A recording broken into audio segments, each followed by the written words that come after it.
What is up, everybody? Coach Chad here, the CEO of the Next Level Coaching Academy. I hope you guys are doing amazing. We're going to do something new on this YouTube channel. So as you guys know, I drop a weekly vlog documenting my entrepreneur experience, but I also want this channel to be educational, and that's exactly what we're going to add on a weekly basis. So every single week, I want to drop a 5 to 10 minute video where it's something quick, something actionable that you could take away and implement in your business as well.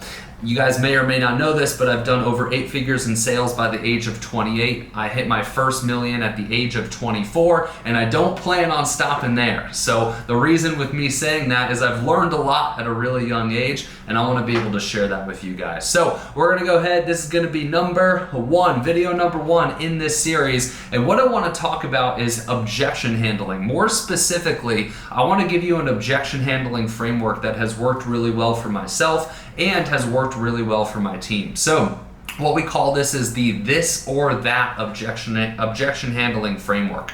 This is going to be really great when you get a financial objection or a I need to think about it objection.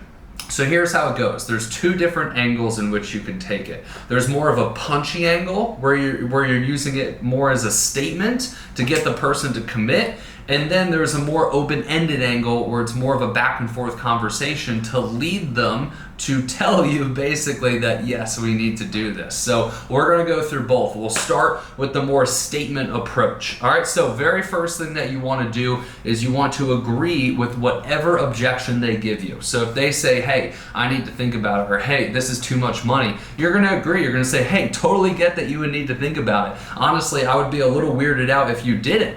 But do I have permission to challenge you? And that's step number 2. So in step number 2 here, you want to ask for permission to challenge them. Why do you want to do that? The reason you want to do that is it locks arms that you guys are figuring this out together. All right, the second that the person on the other end thinks that it's you versus them, you're never going to close the deal. But if they feel that you are on their side, you are on their team, then they're going to be a lot more open to you handling their objections or concerns. So in this case, you want to ask for permission. Hey, totally get that you need to think about it. Honestly, I wouldn't expect anything less, but do I have permission to challenge you on this? They say yes. All right, now the next thing you need to do is you need to paint the vision here. This is the this or that objection handling framework, okay? So the vision that you are painting is that with every decision in life, there is a fork in the road. So what this is going to sound like is you're going to say, hey, you can totally go and think about it, but I just want to paint this for you. Right now in your life, you are at a fork in the road. All right, one direction of the road is the same path that you've been going down, right? Let's just say that this person wants to start an online fitness coaching business, but they're working in corporate. The same path that you've been working down, right? Where you're stuck at your corporate job, you have the same day-to-day, the same mundane day-to-day, you're not happy with your finances, you're not happy with your lifestyle. You can continue to go down that path, but I promise you, the people that go down that path, when they hit 80 years old, they look back on their life and they wish that they went a different direction. So right now you're at a fork in the road. That's one direction you can go. The other direction you can go is the unknown direction. It is the one that there's a little bit of angst about, there's a little bit of fear about. But if you continue to go down that direction, if you continue to go down that path, that's where your financial freedom is, right? That's where you're gonna feel very fulfilled with your career. You're gonna make an impact, you're gonna make a legacy, you're gonna make your family proud, right? So that's painting the picture. I'm going back into Coach Chad mode, not salesman Chad mode, but that's painting the picture, right? You paint the picture of what the staying on the same path road looks like and what the traveling the less path looks like, right? The unknown path looks like. You want to paint that vision for them. All right, so that's when I say paint the vision, that's what I'm talking about. All right, so the next thing you want to do is once you've powerfully painted that vision and you centered them back in that fork of the road where they have to make a decision, you're going to ask them which road they want to go down, right? So you paint the vision like I just did, going back into salesman Chad mode, and now you're gonna sound like this. So you're gonna say, great, look, so I just painted those 2 paths, right? We can go down the same path we've been going down, or we can go down this uncharted territory. So let's go back to that fork in the road. Which path do you wanna take? All right, so you're gonna ask them that question just like that. Which path do you wanna take? All right, obviously, they are going to say that they wanna go down the path that results in them having this new life. right? So what you're gonna do is you're gonna say this. You're gonna use the objection against them, and you're gonna ask for the commitment. So you're gonna say this. You're gonna say, great, look, once again, you can totally go and think about this, but you know where that leads you. That leads you down the same old path that you've already been. So why don't we do this? Why don't we remove the burden of thinking about it, and why don't we just commit to this today? What do you say? Are we doing this? Right, so just like that, punchy, sharp, quick, you're gonna use it against them, remove the burden of thinking about it, and ask for the commitment. Okay, so that's number one. All right, that's this or that framework. That's number one. That's the statement version of this. All right, now you want to also have in your back pocket the open-ended version to this.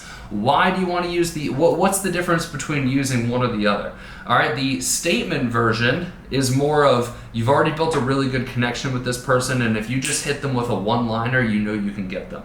All right, the conversational piece is like, I don't feel like I'm really connecting with this person.